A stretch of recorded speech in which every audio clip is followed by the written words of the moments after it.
They had real magnificent icons, baptismal fonts and everything. Those things were all pulverized.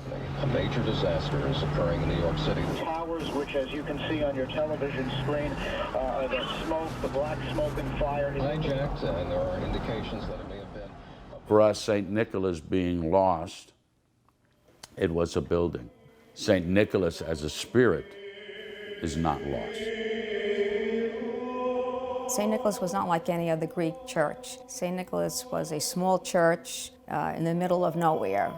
My dad was baptized there in 1926. My parents were married there in 1959. My brother was baptized there. I was baptized there. St. Nicholas is my family.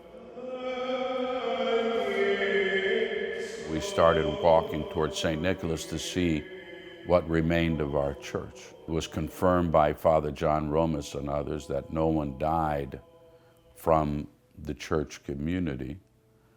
But in the meantime, we were hearing that many Orthodox Christians did lose their lives.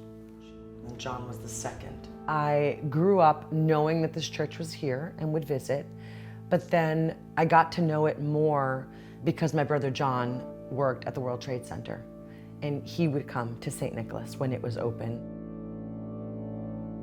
When we discovered about the fact that St. Nicholas was also lost, you know, we thought that there was some kind of a message there, you know, that the victims did not die alone, that John and the other victims were being cradled by St. Nicholas. We ourselves said, as a church, we are part of America. We are New York strong. We are going to rebuild, and we wanted to rebuild a St. Nicholas shrine that would be a shrine for the entire country and for the world to see that it is a light on a hill. Yeah, let's start over here maybe.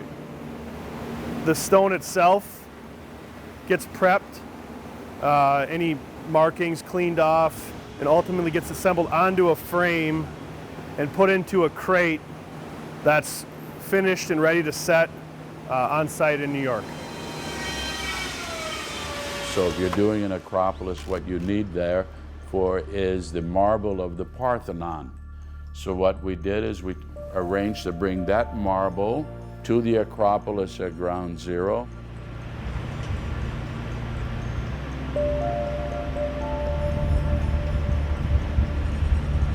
September 10th, when we light the church from within, represents the triumph of light over darkness. Being able to come and worship at the site of my brother's death in a beautiful chapel that not only honors John, but all the victims that died that day, and is a symbol of this rebirth, is unbelievably important to me now.